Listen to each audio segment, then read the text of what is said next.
Okay, I'm gonna turn off my camera. Okay, Bruce, you're all set. Okay, good, thanks. I'm just waiting until the clock ticks over on my computer for 12 o'clock. Might have a few seconds here. There we go. All right, so I don't know how many people we have on the call. I think 25 people calling in for our presentation today that Todd Litman is going to be giving. So I'm just want to take a few minutes to say a few words about CITE Vancouver Island section and a few other comments before Todd gets going with his slideshow today. Just to keep in mind, there's a presentation coming up on innovative intersections that CITE is putting on. That's going to be for March 23rd and 24th. You can find out about the application or putting in a request to attend that webinar program. It's on the CITE website. And also just to keep in mind, the ITE or CITE annual conference is coming up June 8th to 10th. And we're expecting that the website's going to be up and running come towards the end of March. So anybody interested in attending that can certainly go to the CITE website and put their application in to attend that annual conference. One thing we're keen on as part of the Vancouver Island section is to have more of these presentations like the one that's taking place today. So if there's any members out there or other people that are interested in putting names forward for themselves to be a speaker presenter, or they have some contacts for somebody else in the industry that's associated with transportation that you'd like to see be hosted on one of these presentations, and certainly send the information through to Todd and I. And just to run through the roles that we've got, which I forgot to do at the start here, I'm the president of the Vancouver Island section of CITE, and Todd is the vice president. So and Mike is the secretary, who you can see on the screen, as well as Todd and I. So anyway, we want to try and wrap this lunchtime presentation up for those that are calling from within the Pacific time zone. Want to try and wrap up by 1 o'clock, so we're going to limit this to an hour. I wanted to keep my part of the introduction short, but just to introduce Todd briefly, and you've probably read his bio on the website when you registered for this presentation today. Todd's the Vice President, of course, of the Vancouver Island section, as I've noted, and founder and executive director of the Victoria Transit Policy Institute. And he writes many papers and is very knowledgeable on many things, in particular, lessons learned from the pandemic. So I'll hand over to Todd from here. I'll be going on mute and turning off my camera, as will Mike. So Todd will be the main presenter. We do have a questions icon that you can use to put questions into the discussion, and I'll raise those with Todd as we go through. That'll be off on a sidebar. And other than that, there's a chat function as well if you want to talk between other people that might be on the listening to today's presentation, but I'll monitor the questions. I'll bring them up as we go, and we'll try and wrap up by 1 o'clock. So Todd, from here, I'll hand over to you. Thank you very much, Bruce. And thank you all for attending. This is an exciting and challenging time that is testing our intelligence. One test of our intelligence is the ability to learn from our experiences. So I'm hoping that this presentation can get us thinking about the lessons that we're learning from the COVID-19 pandemic. So let's start off with our goal. Our goal is to live long and prosper, but the future is unpredictable. So part of the test of intelligence is our ability to be able to respond to unpredictable, unexpected changes. So as my grandmother would have said, hope for the best, but prepare for the worst. So the question that we're going to discuss is, how would you have prepared if you knew, or how would your work have changed? What would you have done to help your community better prepare for the COVID-19 pandemic if you had known about that it was coming. So the concept that we use, that planners use for this, we call it resilience. Resilience refers to a system's ability to function despite unexpected changes, or what we could call shocks. So the general concept, the general question that we have is, how can our transportation planning create more resilient transportation systems? And there's some general principles for resilience planning. We need to be prepared and responsive, and that's things like making sure that there's good communication and leadership when a shock comes to the system. And the facilities and equipment need to be robust and secure and flexible. So for example, a roadway system or a public transit system is strong enough to withstand physical, environmental shocks, and that there's enough redundancy that if a particular link fails, and flexibility so that you can respond to changes.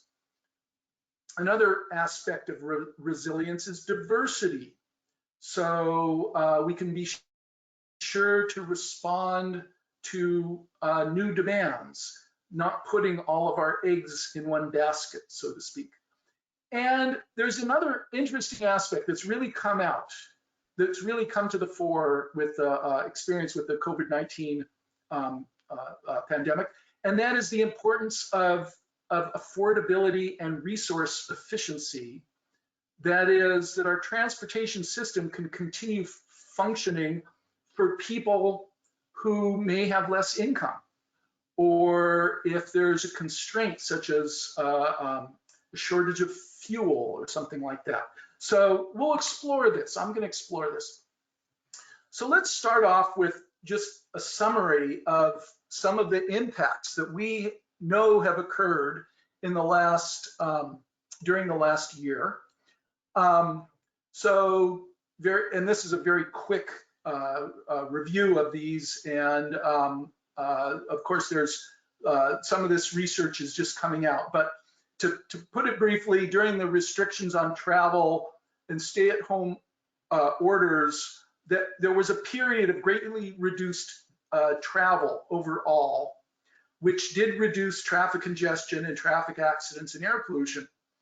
One of the things that's really boomed in response has been the telework. That's the general term for telecommunications that substitute for physical travel. Everything from telecommuting, so you're working at home, telecommerce, so you're shopping at home, telemedicine, telegovernment, or I should say e-commerce, medicine, e-government. These have all become very common now. It's a trend that was occurring in the past, but has been accelerated, and we're experiencing this right now. The pandemic also increased active travel. A lot more, under certain circumstances, people are doing a lot more walking and bicycling, and we'll talk a little bit about why in a minute. The reduced vehicle travel and physical distancing requirements justified a lot of street redesign, reallocation of road space and parking space for walkways and bike lanes and cafes, sidewalk cafes.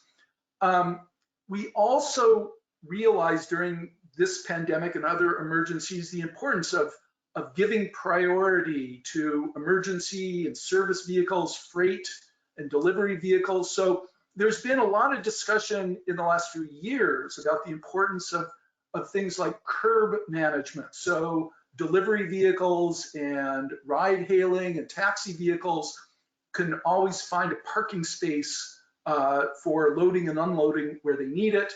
and that certainly has become a major issue. And also public transit has, especially early during the pandemic, was considered dangerous, and it certainly has lost a lot of its ridership. As I'll show, the research actually indicates that that public transportation is not a particularly high risk activity, and there'll be a lot of discussion in the future about both the actual risks and how to minimize those risks. We'll talk a little bit about that later. Let's see. Okay, so this graph summarizes some of the data that's been coming out about the changes in walking and bicycling and walking and driving and public transit and in different cities. You can see it varies a lot. The automobile travel has pretty much returned in a lot of jurisdictions, has returned to its pre-epidemic levels. Public transit has not in most locations, but that may change.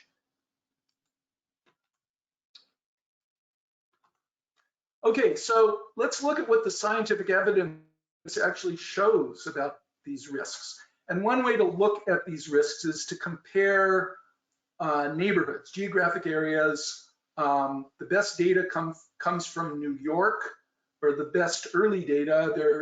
We've been getting some more information more recently. One of the interesting things is that the infection rates tend to be higher in the low density automobile dependent suburbs than in central neighborhoods. And this finding has been fairly consistent. You'll see, for example, the figure on the right, that the infection rates were far lower in central Manhattan. Per capita COVID cases were much lower in Manhattan Island than they were in some of the outer suburbs in the New York region. And when you do the analysis at the neighborhood level in the graph at the bottom, it shows that that as population densities increase, the infection rates actually tend to go down. And this shows the same thing measured against automobile commute mode share. Another way to describe it is that areas where people drive less and rely more on walking and bicycling and public transit tended to have lower infection rates. We think that it's not about public transit so much as that those are areas where people rely more on walking and bicycling. So it may be true that driving an automobile alone is very low risk, but most motorists end up picking up passengers at least occasionally. They have to transport, they have to chauffeur their family members and friends, or pick up goods and things. And so the evidence suggests that actually automobile travel tends to disperse contagion more than, certainly more than walking and bicycling, what we call the unenclosed modes, and that even public transit is probably maybe the same risk as automobile travel, but because most people who live in transit-oriented neighborhoods, they're still relying primarily on walking and bicycling. That seems to be what really minimizes the risk. Okay, a little bit more geography. If you measure, if you track the infection trends, the rates were, the first infections tended to occur in what you could call gateway cities, that is, cities with major airports and lots of international trade and commerce and immigrants. So New York City and Seattle and Los Angeles had fairly high initial infection rates, but on a per capita basis, many rural areas actually have higher rates and higher fatality rates once the infection gets to those areas. So the idea that that people are safer from a pandemic by moving out to the country turned out not to be true, and especially if you look at death rates, because urban areas tend to have better health care. The pattern is fairly consistent that the rural areas, once infection does occur, they tend to have high infection and fatality rates. An interesting factor is that when you look at all risks, death rates actually tend to be lower, or you could say death rates tend to be lower, and life expectancy tends to be higher in more rural areas. Considering all risks, not just pandemic risks, but all risks, pretty consistently living in an urban area tends to be healthier and people live longer. Okay, so that's kind of the overview of some of the data on risks. And of course, there are different risks in urban and rural areas. So this table kind of summarizes some of the research on the special risks that you find, contagion risks and infection risks in urban and rural areas, and therefore the solutions that should be applied. So of course, the solutions in rural areas are going to be somewhat different than in urban areas, but there are things that public health professionals and planners can do to increase safety and health in both urban and rural areas. So let me just go through a few of these transportation-related risks. Certainly, long-distance travel turned out to be a major contagion risk factor. The people that are traveling internationally are the ones that tend to introduce the risks into a community. So not just international, but long distance from one community to another. So one of the responses is to limit the long distance travel and require quarantines. Private automobile travel, you can minimize carrying passengers and clean touch surfaces within a vehicle. Taxi and ride hailing, it is particularly important because they're carrying many passengers, and a taxi or ride hailing vehicle tends to have lots of touch surfaces, and the people in the vehicle are close together, so there's a lot of exposure risk. Public transit actually seems to have somewhat less risk because it's, especially with limited crowding, there are fewer touch surfaces than in a car, and more potential for spacing and ventilation. Terminals, of course, are another area that requires special limited crowding and cleaning touch surfaces and protecting employees. Walking and bicycling have proven to have the least contagion risk, and especially if we do create more, allow more spacing in the sidewalks and walkways. And because the contagion risk seems to be lower in more compact, walkable and bikeable areas, as if we want to minimize contagion risk in the future, you could argue, or the evidence suggests that reducing automobile dependency and creating communities where people drive less and rely more on walking and bicycling in particular is probably a good strategy. So another way to think of this is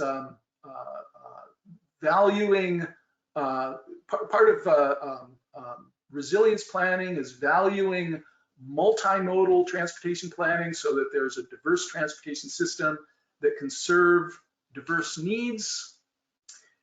And one of the issues that certainly has become very important during this pandemic and other crises or emergencies or shocks is the need for affordability. So during the pandemic, many people saw their incomes decline. Now, it varies a lot. Some people had no decline, but quite a few people are experiencing severe financial stresses. And so one of the issues that's come up a lot is the need to plan for affordability. It's certainly pandemic resilient planning is only one of the reasons that affordable transportation should be given more consideration than what we have in the past. But it has clearly become part of resilience planning, recognizing that when there's any sort of a shock, that some people may lose income and may need more affordable transportation options. One of the issues that's come up is some households were unable to pay make their car payments or their vehicle insurance payments. So being able to provide mobility for people who in the past were relying on driving but suddenly cannot, maybe their vehicles are repossessed or they can't afford insurance, so they're parking their vehicle. So there are certainly many people who are going to need those affordable modes. That includes walking and bicycling and micromobility and public transit services and ride hailing and taxi for those. There's some financial or pricing reforms. For example, distance-based insurance. So people who reduce their mileage pay their insurance premiums go way down. Those are all strategies for increasing affordability, transportation affordability. And the ultimate, and something that's been coming up a lot in was already being recognized in terms of climate emission reduction planning, and is now recognized as important for resilience planning, is the value of having walkable urban neighborhoods, what we sometimes call a 15-minute neighborhood, where most common services and activities are available within a 15-minute walk or 10-minute bike ride. So cities like Vancouver and Montreal and Paris are all reconsidering their whole transportation system to think in turn, or their transportation planning practices, to recognize the value of creating 15-minute communities. And the pandemic experience has really reinforced the value of making sure, for example, that if people during, say, a lockdown, when travel is restricted, or during for people who lose their incomes, or people who want to get exercise during when mobility is restricted, that it's very important to plan around good walking and bicycling.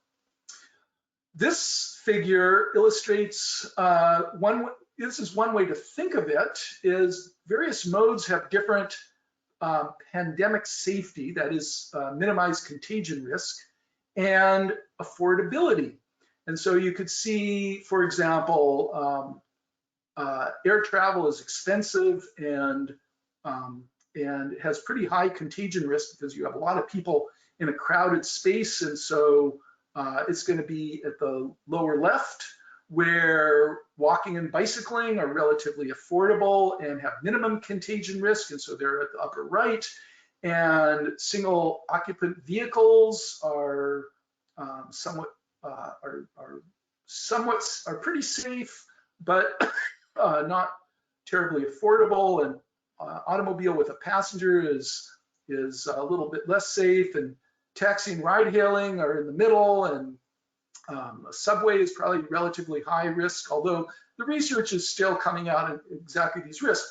But if we were if our transportation planning was to emphasize these two factors, that is, we were to say we want in our future to minimize contagion risk and maximize affordability, then our transportation planning would ensure that walking and bicycling and telework are favored, are invested, are developed to the degree possible. So anybody who wants to walk or bike or telework will have that option. And some of the other modes might get lower priority. So certainly active transportation, walking, bicycling, and their variants are the big winners in contagion or in pandemic resilient planning. They provide healthy exercise, and I should mention good research shows that people who rely on walking and bicycling tend to be happier. So they increase happiness, and they provide affordable mobility, and they are minimum contagion risk. So there's a lot to be said for continuing our efforts to encourage to create more walkable and bikeable community. So let's put contagion risk, infectious disease pandemics into perspective, because there's always a danger when there's some big event, some crisis or something like that, where we focus on addressing that risk or that factor, and we overlook how it fits into other risk factors. So pandemic or infectious disease is certainly a risk. They're one type of disaster. So then we can ask, how do disaster risks compare with other health risks? And then we can ask, how do health risks compare with other economic, social, and environmental, you could either call them impacts or risks, or you could call them goals. So certainly reducing contagion risk is important, but we would want to address it as one of many disaster management strategies, that is many ways of reducing addressing risks and addressing, or you could say increasing resilience. And we want to address disaster risks as part of our overall healthy community and healthy transportation planning. And even that shouldn't be considered by itself. So for example, if we're smart, we will implement the healthy community planning that also helps achieve things like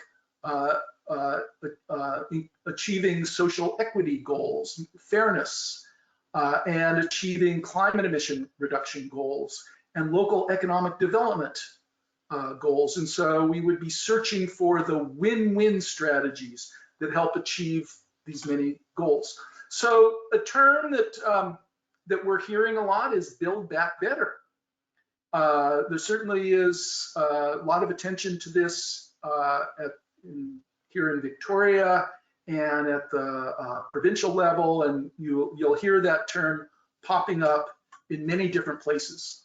So this is a quick overview of some of the issues. There are many good resources that you can access by professional organizations and major planning organizations looking at how to minimize contagion risks, how to respond to the stresses, the various economic and social and health issues raised by the pandemic, how to increase resilience in general, and how to build back better. So this is just a very short list of some of the documents that I am aware of. Now, if you want more information about this, you can go to our website, the Victoria Transport Policy Institute website, and one of my reports called Pandemic Resilient Community Planning discusses, or is the basis for my presentation here. And there are a number of other documents that relate to resilience planning and putting various health and environmental risks into perspective, and how to create healthier communities and safer communities. So, and if anybody has any questions now, we're going to go into the discussion. I'm very interested to get feedback on this presentation and to hear questions or comments. I certainly don't pretend to be the only expert on these issues. In fact, I think everybody on this webinar has had very, I hope, edifying experiences, has learned from their experience managing the pandemic response. My colleagues in the Institute of Transportation Engineers are, of course, wonderful, smart, intelligent people, and so we all learn from each other. So I'm going to turn it over back to Bruce, and we will lead into a discussion, and I'm looking forward to hearing your comments and questions. Bruce? Okay, yeah, thanks, Todd. Yes, we do have some questions here, and I'll just work my way through them. So what is your thinking on the viability and/or importance of antiviral air treatments in closed transportation vehicles like train coaches, buses, and vans? Antiviral treatments including filters, ultraviolet exposure to air passing through an HVAC system, antiviral misting as being developed by Luminator. Right. So this is because we're transportation engineers, those are the kind of issues that engineers focus on, and planners, of course. And anybody who's working in this field, that is, if you are involved in transportation engineering or public transit planning or advising or regulating ride hailing and taxi services or anything like that, we certainly need to know, we certainly want guidance on what are the technologies that will minimize these risks. And of course there are, we're learning a lot, and there are these new technologies and strategies, including, like you mentioned, improving ventilation in vehicles and in terminals, and sterilizing touch surfaces, and there's now some radiation treatments, or that makes it sound bad, ultraviolet light treatments that certainly have some application. So I trust that the people who are working in this field are learning how to use these technologies to maximize safety and health. I just emphasize that we shouldn't imply that that we want to be systematic about this. And so I think it is important that we put the various risks into perspective, and that we deal as much with behavior as with technologies. So, for example, a lot of these technologies are less effective if people don't behave themselves. So equally important are things like, at least for the foreseeable future, wearing masks and using hand sterilizers and things like that. What do you think, Bruce? With your experience with transit agencies, do you think they're doing, that they have the tools that they need to be able to maximize hygiene? Well, yeah, I know there's certainly still a concern out there. I was just visiting my mom over in Vancouver the other day, and she said she takes the bus from UBC all the way over to Oak Ridge. And for anybody that knows Vancouver, I've just done it on the map here, that's 11 kilometers. She said she's been on the bus many times, and the bus has not stopped to pick up anybody along the way. She's been on the bus all by herself, and that's quite a distance for Vancouver. So, indicating that ridership is way down, huh? For sure, and I think that's lower than the average. I understood that ridership across Canada was something like 30%, so that might be a bit extreme, but that's just an indication of what's I think what's still happening in the transit industry. But the question I had for you, Todd, is as people get the vaccine for this virus, there's still variants out there that are coming along that are a concern for people. But employers might start shifting back to having workers going back to the office rather than doing their home office. And I'm wondering when that shift happens, what reluctance is going to be for people to use public transit, and they have to commute. So we're going to see, the chart you had at the start of the presentation, you said, well, some of them have reached, like the stock market, sort of reached back to pre-pandemic levels. But are we going to see, as people start working in the office again, that's going to accelerate and go even higher because they're reluctant to get on public transit? And before you answer that, I'll just say we have no other questions in the queue. So if anybody has a question, please put it in the question dialog box so we can get them presented to Todd. So anyway, that's my question. Where do you see it heading for traffic volumes for future planning if people aren't prepared to take public transit? Right. Well, one of the important messages from the currently available research is that public transit is not, under normal circumstances, public transit is not a particularly high risk activity. And so for a typical person who follows the rules, wearing a mask is needed and using hand sterilizer, public transit should not be considered high risk. And so I think there's actually a positive message. I wish we could reassure people, help people put the risks into perspective. But you're right. Right now, transit ridership is down, and it will probably stay low for a while. Similarly, you hear stories of people who are fleeing the city, fleeing cities. Some of that does seem to be overreaction. And so my guess is that over time, over a year or two, that a lot of the fundamental trends will recover. That is, there will be we will have transit ridership will go up, and more people and city living will become will be doing our normal city activities, including things like being able to go to concerts and shows and hang out at bars and restaurants. So I suspect that most travel activity will recover eventually, but there is a big question: how much? Certainly one of the things that will, I think, be a fundamental change is that there was already a trend toward telework.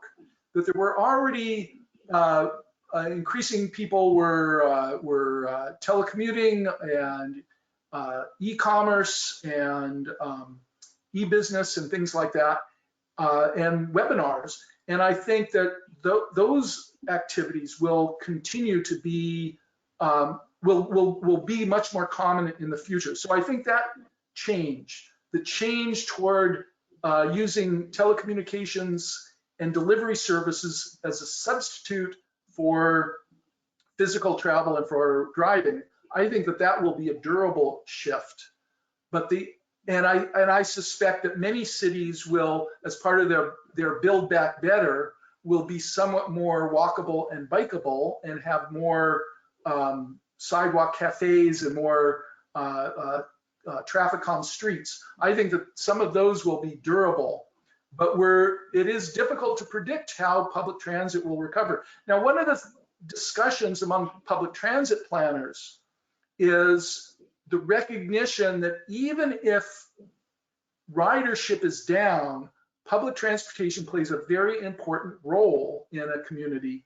And so the discussion has been that we shouldn't evaluate public transit performance, that is the success of a public transit investment or service based purely on ridership.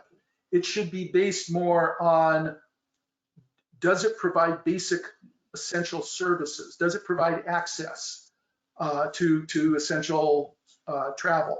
So I think one of the outcomes of the pandemic is for us to rethink and recognize the important roles that taxis and ride hailing and public transit play in an efficient and equitable transportation system, and be willing to support public transit even under circumstances when ridership is low, if it plays that important role.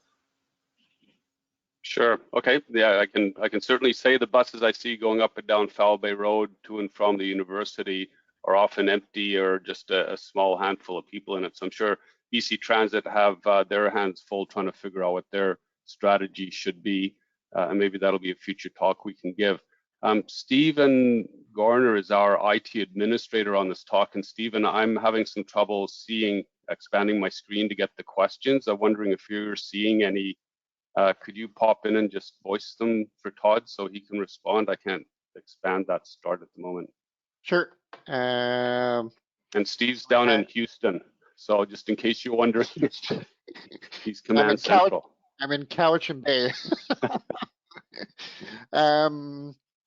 So we have from Matthew Browning, can you please speak a bit about equity? I think a lot of people in our industry think that experience of white-collar professionals during the pandemic is applicable to everyone when there are clearly many disparities. That is a terrific question. And in fact, that's hopefully another webinar that we will have in the future. And as some of you might know, this is an area I'm doing quite a bit of research on. How to evaluate transportation equity, and there's a report on our website on that subject. Anyway, yes, that is very important. Equity, of course, there are many facets of equity, and the question, and that is certainly absolutely true, that the people involved in transportation decision-making, policymakers and planners and engineers, tend to be busy professionals who are very aware of the benefits that they gain from automobile travel. And so they tend to plan from the perspective of a motorist. That is, the assumption is transportation primarily means driving, and a transportation problem is primarily a constraint on automobile travel, and transportation improvement means faster and cheaper driving.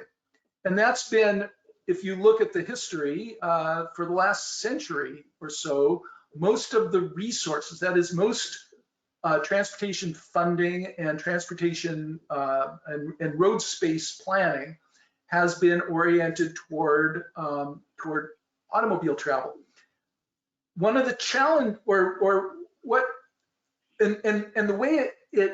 of the ways that gets expressed is that we put a very high value on travel speed. So most of our transportation planning assumes that faster travel is better, and that justifies things like expanding roads to reduce traffic congestion and mandating parking so that it's easy for a motorist to find a parking space, and the way we design roads. So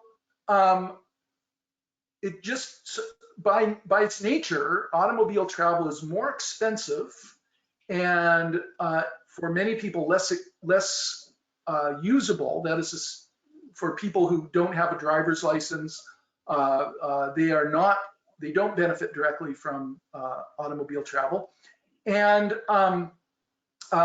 so transportation planning that favors faster travel over slower but more affordable and inclusive modes tends to be unfair to anybody who cannot or should not or prefers not to drive for most trips. And that's the transportation planning that we've been doing for the last century really has had that bias. It favors faster modes, and that is automobile travel, often to the detriment of walking and bicycling and public transit. Some of the research that I'm doing right now looks at transportation speeds based on effective speed, which is measured as your travel distance divided by the time you spent traveling plus the time you spend earning money to pay for your travel. And when you measure transportation using effective speed, it's regressive. That is, it is unfair to poor people who have to spend more time earning money to pay for their travel than if we favored affordable modes. In other words, for low-income people, it's often faster overall to rely on walking and bicycling and public transit than it is to own a car and pay for a car when you measure effective speed. So I'm absolutely in agreement that if we start changing our priorities to give affordability and inclusivity and health as much priority as we give to speed, that our transportation planning would change quite a bit, and I believe would become more equitable. It would be more efficient overall. It would actually require, for example, it could help reduce the cost to businesses of providing parking and the cost to governments of expanding roads to reduce traffic congestion if we had a more diverse transportation system that favored the affordable modes. It favors walking and bicycling and public transit over automobile travel. What do you think? I think that was a great answer, but I see there's a whole list of other questions here, so I might I managed to get my screen working again, Todd. So I'll roll into the next one, and it's do you think BC Transit and TransLink are being too slow in describing that the transit is safe and being reassuring, or should they wait till a high percentage of citizens are vaccinated and the case count is down? Now, before you answer that, I'm reading the question, and right beside it, I see a picture of these two folks on your image there in the bus, or in I presume that's a bus. And I see the fellow in the back there doesn't have the mask over his nose. So, you know, I'd be concerned. The guy in front can't see that, but I was in a went to pick up some takeout food the other day, and somebody came in with a mask on like that, and the girl that worked there said, mask over your nose, because somebody walked in with it out properly affixed, if you like. And so I guess that's the question. You know, what do you think? Do you think BC Transit and TransLink are being too slow, or should they wait until more people are immunized before they, you know, try and encourage more ridership? Right. Well, I think the most important principle overall is that all the planning and the communication should be based on science. It should be based on what we understand about the risks. And I must say, I am happy to be in British Columbia, where we have Bonnie Henry, our heroic provincial public health officer, who has done, I think, an outstanding job of focusing on the risks and communicating them. And I think public transportation agencies and transportation professionals in general should follow those examples. Yes, so I don't want to get ahead. I don't pretend to know the specific risks, but what I can say is that the available evidence that I'm aware of suggests that public transit travel is not generally a high-risk activity, especially if passengers behave themselves. That is, they wear their masks properly. As you point out, one of the passengers is not doing that, and the transit agencies can, you know, do their proper cleaning.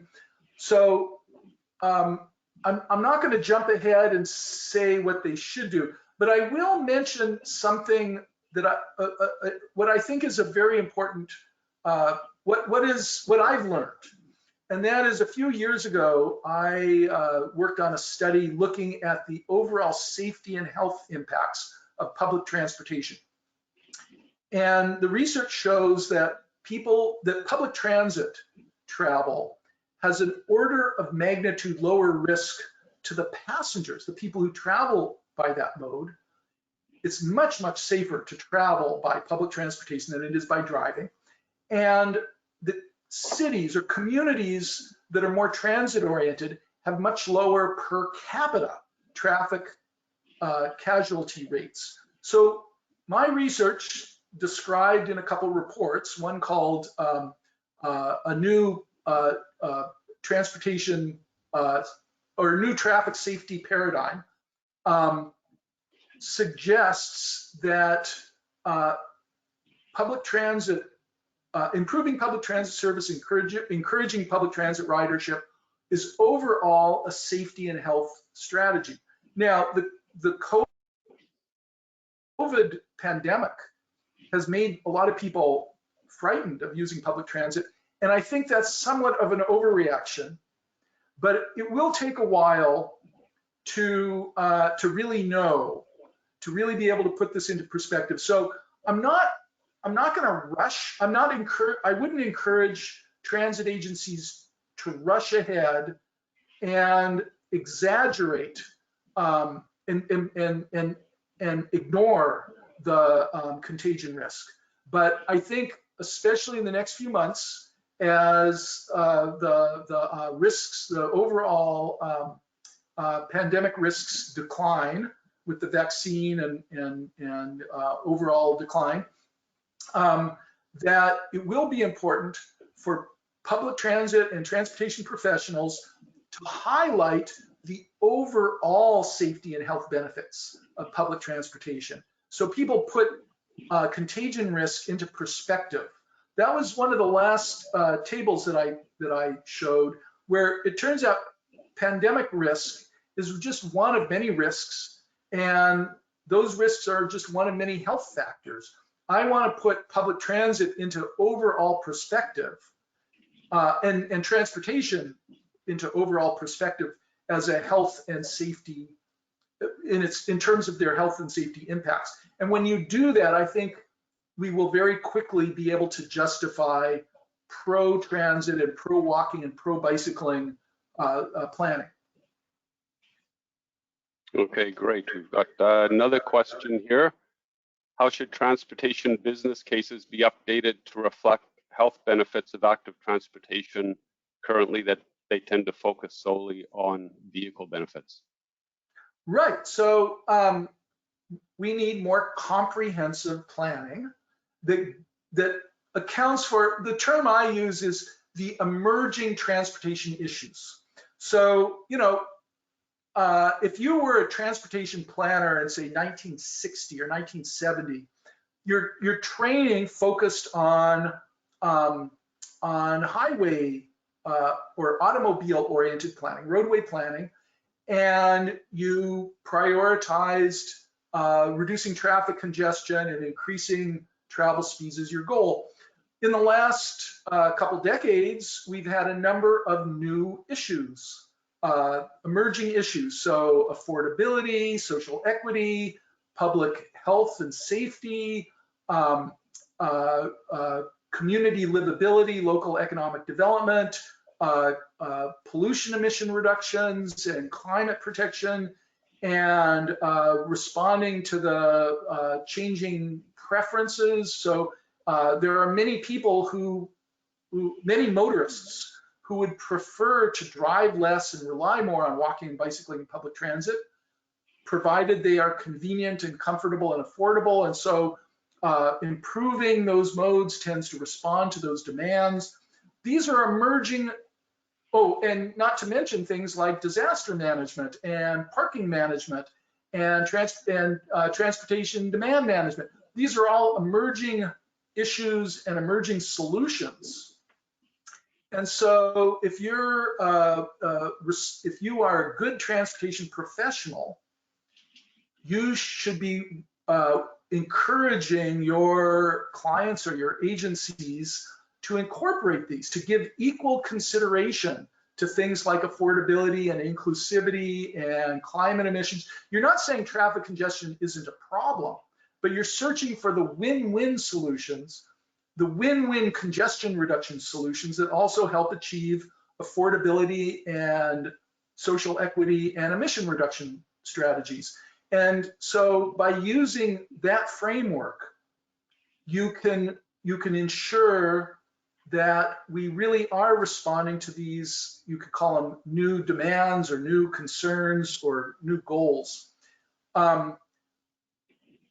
If you're a smart young transportation planner or engineer and you want job security, you may want to become a specialist in issues like affordability and inclusivity and social equity and climate emission reductions, because it's not to say people won't drive in the future, but we already have a pretty complete automobile-oriented transportation system. Most of the interesting planning issues and decision-making issues are probably going to be in the dealing with the emerging issues, and that means addressing things like improving walking and bicycling and making pricing reforms, parking management. These are going to be the really active issues. So I hope all of us can make progress on that.